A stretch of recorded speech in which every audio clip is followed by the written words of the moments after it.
So it may be the offseason for your Minnesota Vikings, but things are still moving. Today, even before the official announcement of Kevin O'Connell as head coach, Vikings are making some moves to their coaching staff as well as their front office. So let's get into some of those today. Jumping straight in here, the first big news of the day is Ed Donatel, former defensive coordinator for the Denver Broncos, very close friend to Vic Fangio. One of his top-rated assistants. Obviously, he let him coach his defense. Has emerged as a favorite to land the Minnesota Vikings defensive coordinator job.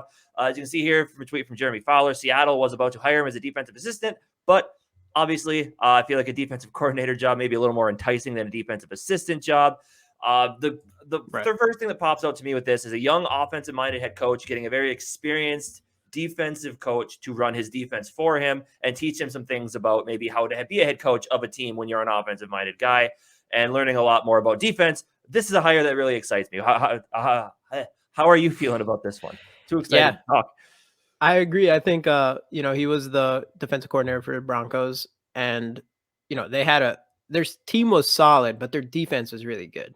I think that's really cool. I think it is interesting that we got a guy who is 65 years old and for our 36-year-old head coach. Yep. So that's kind of interesting. That the age gap there is pretty wide, I guess. But yeah, I think that could be really good though for a young head coach to have that experience. I did want to go real quick into Ed Donatel's career a little bit.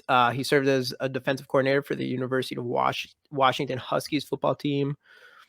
He entered the where I was going to go with this. So, and then he also served as a special assistant for the New York Jets. He served as a defensive coordinator for the Atlanta Falcons. And eventually he would work as a defensive backs coach for the San Francisco 49ers under defensive coordinator Vic Fangio, who he would follow to Chicago Bears and to the Broncos and become that defensive coordinator for them. And he's been pretty successful. I mean, a lot of good experience. Yeah, I mean, their defense under Fangio with all those pieces they had was always a very solid defense. And, Fangio, obviously a very well-respected defensive mind. So for this guy to, for him to pick this guy to follow him to all these places and to be his defensive coordinator just shows what he thinks, what a guy like Vic Fangio thinks of Donatel as a defensive-minded coach. So I think it's a really cool thing. And like you said, the experience, because up until this point, we had interviewed Bears defensive coordinator Sean Desai. We also interviewed Aubrey Pleasant, a defensive backs coach, I believe, from the Lions, as well as Anthony Weaver. All these guys, younger guys, so everybody thought maybe we were going to go with the full-on youth movement. But I really do like the age thing better. I like having that experienced defensive mind, as I said, to go along with this younger offensive head coach. I think that's a really smart move. Yeah, I think it could work well. I mean, I think the only thing you could probably just worry about is if, like maybe would butt heads, because if that defensive coordinator did have that, and this is just me saying like, people who are older are automatically going to think this because of guys like Mike Zimmer and Bill Belichick, but kind of have that stubborn old school mindset. Yeah. And I would say, and maybe butt heads because of that, and not be on the same page.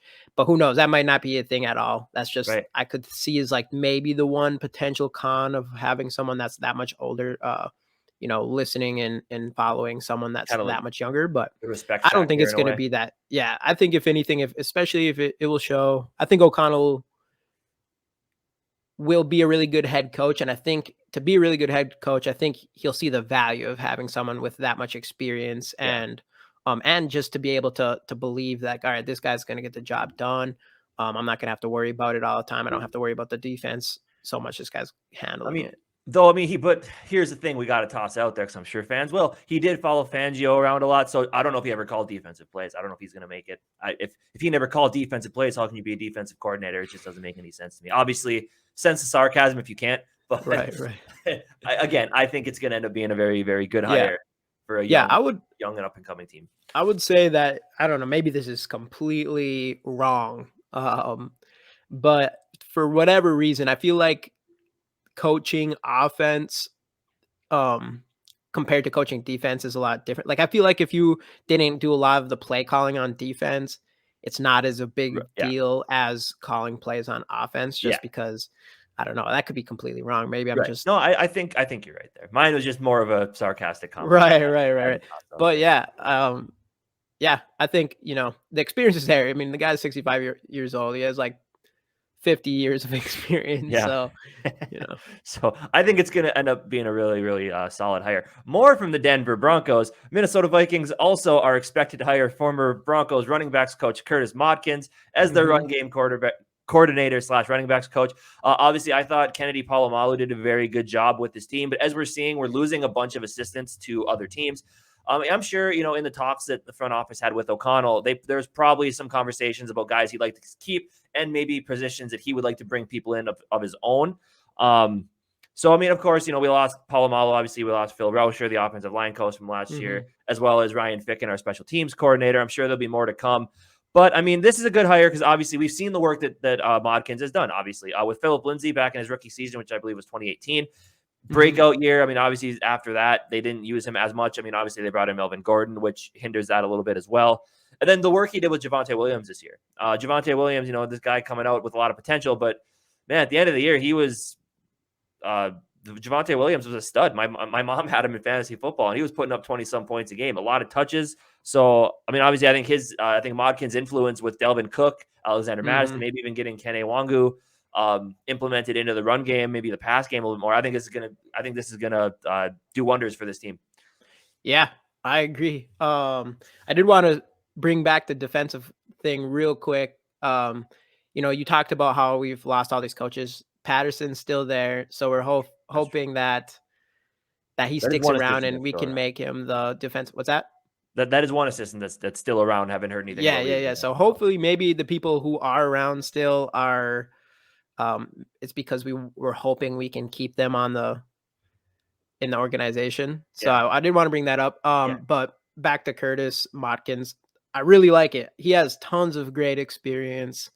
Javonte Williams and Melvin Gordon last year did really good. I mean, they're like the main part of that offense. So I really like that. And I mean, going back into his coaching history, he started coaching in the NFL as a running back coach for the Kansas City Chiefs in 2008.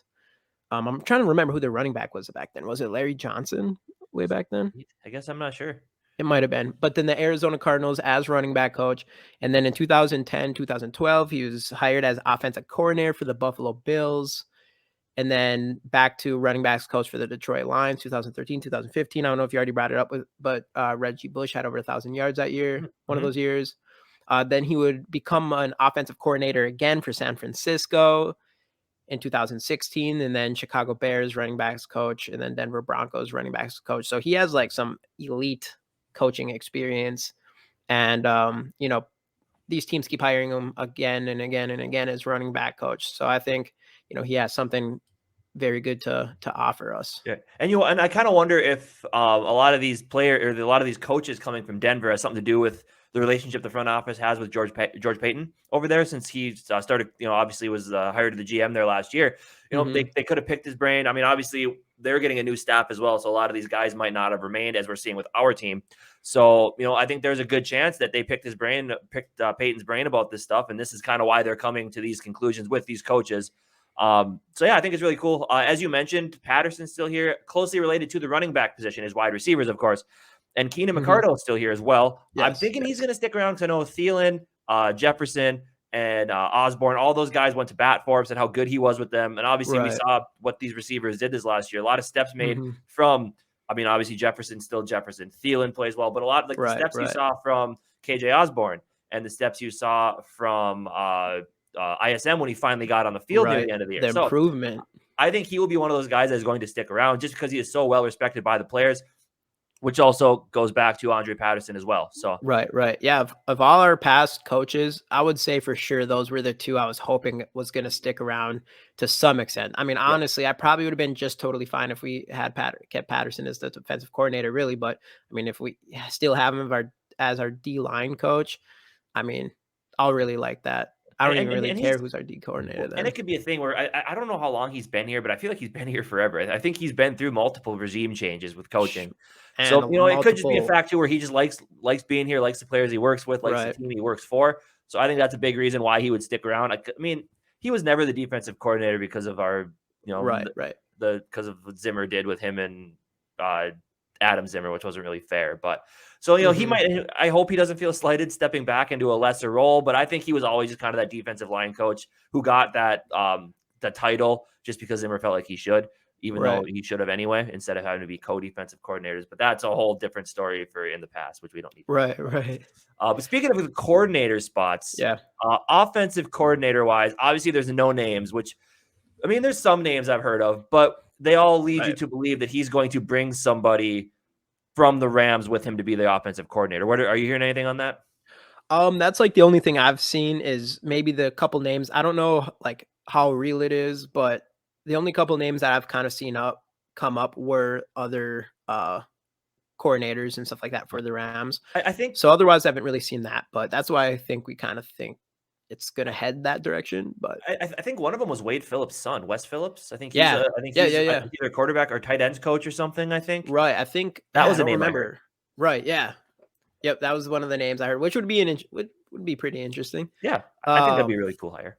So we'll see. I mean, you can only expect that the defensive coordinator will be more important because O'Connell will have like a big part on that offense. But like you said, we are hoping he still has someone who knows what they're doing at OC because we kind of want him to be more of that leadership role than just the full-on offensive coordinator. But I mean, since Vikings fans like to complain about all these hirings up to this point, Wes Phillips, nepotism, Wade Phillips' son, that's why he's getting these jobs. So, God, people are going to hate me. I feel like I'm just slighting everybody. What can you do? I think that's pretty much all we've seen for coaching news up to this point. I mean, I know there's interviews with maybe a defensive backs coach down the road or something. But other than that, I think this is really the only notable news. And these are pretty big jumps. Like the Ed Donatel thing, I'm really happy. I was excited to see that. I mean, I didn't know much about him at first, but looking into him more, I think it's going to be a really solid hire for this team. Yeah, I agree. And, I do want to just mention too that, we still have to wait till after the Super Bowl to actually hire O'Connell officially. Right. So there's only so much we can do. And especially at offensive coordinator, I think that's something he should have a very strong opinion and be able to honestly pick who he thinks he wants, just because that's where he's going or that's where his background is. Yeah, definitely. But yeah, so I think a lot of that stuff we won't really get to figure out until after the Super Bowl this weekend. But for sure. On to a little news that came out of nowhere and really surprised me. Minnesota Vikings hiring former Colts general manager Ryan Grigson for a senior role in the personnel department. I don't know what to think about this one. I didn't know a lot about. I recognize the name Grigson. I knew he was with the Colts. He was also, as you can see here, a former personnel exec for the Browns when Kwesi was there. So that's where the connection comes in. I don't know. There's some moves that happened in that time, like that you kind of question. One in particular. Looking into it, there was back when he was with the Browns, he was part of the team that decided it would be smart to trade a first-round pick for Trent Richardson. Yeah, when he was with the Colts. When he was with the Colts the Browns. Yeah, the Browns drafted him initially. And then he jumped ship and went right back to the Browns, and he took advantage of that first-round pick. So maybe he is pretty smart. Right. Obviously, the big thing you can point out that he got right was drafting Andrew Luck, but that's a no-brainer. I mean, number one overall pick. And that one was a no-brainer. Yeah, the Trent Richardson one, that's one of the worst trades that we've seen in my lifetime, probably. Especially, I mean, not just was it, I mean, let's be honest here though, at the time, when it happened, it didn't seem so bad. It looks really bad now because barely anyone would draft a running back in the first round, let alone trade a first rounder for him. But the year before, he was the third overall pick, and it was 1 year, which wasn't a very good year. So, I mean, I could see why they maybe would do something like that. And I've seen worse. I mean, man, that's not very good, but we've also traded first for Sam Bradford. Yeah. Sam Bradford. But I just love the picture of Trent Richardson when he was playing for the then Oakland Raiders, where you see him cut off to the right and there's a big wide open hole to the left, and they're just like, this is Trent Richardson. I know. I remember that. No, that's crazy. His career. Yeah, he was supposed to be the next Adrian Peterson at the time. That's crazy. What an absolute mess that was, man. But I mean, so it's questionable, I guess. And obviously, you wonder with the offensive line thing, like he let Andrew Luck get absolutely destroyed out there and never really drafted him offensive lineman, which kind of makes you wonder about certain things. But as you can see here, his Tom Pelissero, Minnesota's own Tom Pelissero, by the way, if you didn't know that. Down the road here, the Vikings will determine the full structure of their personnel department under Kwesi. Ryan Grigson's going to be a big part of it, as well as Ryan Mowens and Jamal Stevenson. I believe right now he might be the head of the scouting department. I don't know if they're going to maybe promote him eventually and have Kwesi bring in his own scouting department, possibly. I know I've heard that usually when there's a regime change like this, the team will keep on the former scouting department because they got all this work in for this draft class up to this point. But I know Jamal Stevenson is a name that it did come up in GM talks, but he pulled himself out of the running due to, I think, living situations. I think he lives away from here normally. So, but either way, that's kind of what's going on with Grigson there. I do want to bring up a quote. They asked Kwesi about the hiring of Grigson. He said, "I am thrilled to add Ryan Grigson to our staff. During my time in Cleveland, I was immediately drawn to his passion for the game, big heart, and reflective wisdom. He is a talented evaluator who brings energy and humor to every discussion. As a general manager in the NFL, Ryan offers complementary skills to help me in my transition in becoming a general manager." So obviously, Kwesi sees this as a good decision, a good fit. Right. I'm all for it. Whatever. In Kwesi, we trust, I suppose. Yeah. He's just another opinion. I mean, at the end of the day, it just comes down to Kwesi's final decisions. And, he was a GM before. So there's a reason why he was a GM before. So he must have some good ideas. And at the very least, it gives us an opinion that we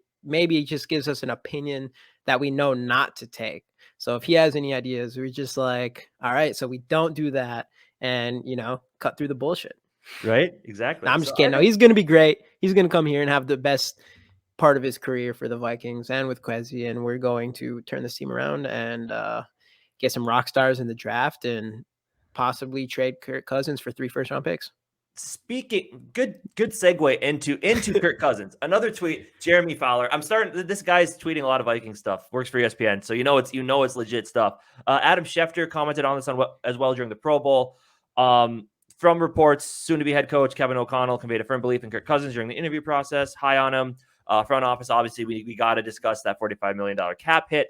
And I guess many coaches, I'm sure Harbaugh included, interviewing for the job, brought up Cousins as a positive with this team.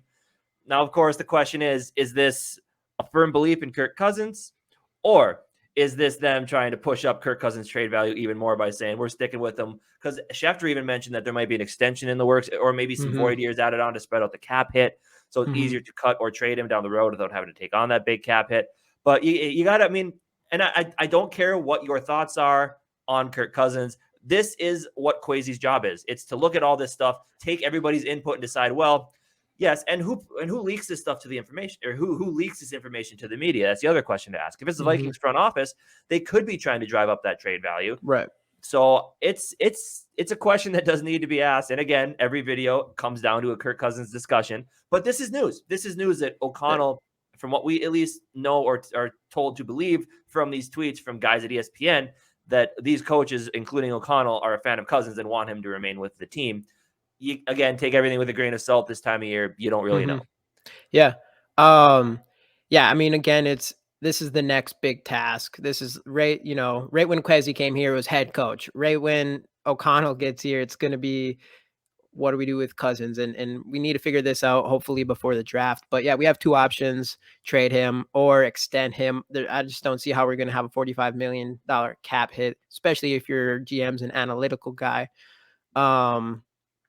That being said, though, I have a feeling now, I would trade him. I think if you can I'm at the point now where I want some solid value. If you can raise his trade value and someone offers something we can't refuse, I say take that 100%. That's where I stand. But I don't know. But I would say just through the reports, I think I believe him that O'Connell liked him. Yeah. And I think it's going to end up coming down to an extension, maybe just a couple of years or whatever. But that's what my guess would be. But I still think, like, if someone offers you something that you can't refuse, take it, because we need to open up the cap space. And I still don't think Cousins is he's just not that franchise guy. Maybe I'm asking too much. Many people just hit dislike, by the way. So you could, but go on. Yeah. Some people hit like. But yeah, I don't think he's like for sure our franchise quarterback. I think if everything's good around him, I think he could win a Super Bowl for us. I'm not saying that, but we need everything to be around him. He's not the guy like you see Joe Burrow and Mahomes go after each other like that, and they both have their teams on their backs right at the end of the game. He's just not that guy. And you could say you can't just find those guys everywhere. But if we want to be honest, half the teams in the NFL have their franchise quarterback. So they're out there. It's possible. We don't have to be on the other bottom half. And another thing is, look at the quarterbacks in the Super Bowl right now. I mean, it's not the case all the time. People want to say defenses win championships, all that stuff. But a lot of the time, the people who win championships has a franchise quarterback, as part of that team. So, Yep. And it doesn't, like with Stafford, it doesn't even have to be a franchise quarterback for you. It could be a franchise quarterback for somebody else that you trade for. But again, that's all part of the job is, deciding what we need to do in that situation. And you're right. That is the next big decision for this team to make. And I mean, I'm starting to just see the major upside of extending Cousins, because then at least he'll be competitive.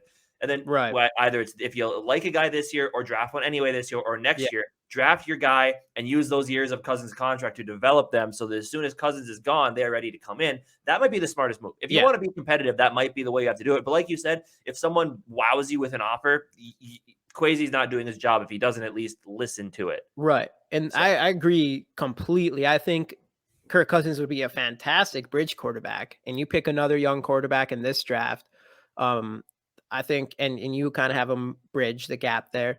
I think that'd be fantastic. But I do not think, I mean, maybe if Kirk Cousins goes completely wild next year, but I just don't see a better year for a veteran quarterback going into this offseason for trade offers. So I just think after this year, you're not going to see his value as high. So I think you kind of sell high here. You commit to the restructure and getting a young quarterback to, this offseason quarterback wise is going to be nuts. There's going to be a lot of movement. I mean, I know Denver, even if Denver, they're all in on Rodgers, but also I've heard that the Packers might offer him some sort of massive deal, which right. I think he'll end up staying as a Packer. I think Wilson will stay as a Seahawk, and I think Kirk Cousins might be the last veteran quarterback on the market. So any teams out there who you never know, need that veteran quarterback. Maybe this was, speaking of Rodgers, we'll talk about him here quick, just because fuck him. Maybe this was his plan all along. Cause all this drama just to get this massive contract, and then they'll do whatever. I don't know how they're $14 million over the cap. I guess maybe they could give him a huge signing bonus. I don't know exactly how they're going to make it work, but I don't know. I mean, people talk about wanting Rodgers on the Vikings. Like, nah, we need a guy that'll get us to the Super Bowl, not get us close like he's done in the last 10 years or whatever. So I don't want him to touch his team. Anything else? I think we covered all the news for the day. Yeah, that's the news right now. And like you said, we're gonna watch the Super Bowl this week. We're gonna see if our guy wins. And I'm becoming a Rams guy now. We need the Rams to win. We got to get Kevin O'Connell the ring, and then he's got to come in here with that energy. Right. The energy is just, I know how to win Super Bowls. So, exactly. So we'll see. I mean, even if he doesn't, he still made it to the Super Bowl. Exactly. But so next week we'll hire him officially. We'll probably have news on that and a video on that.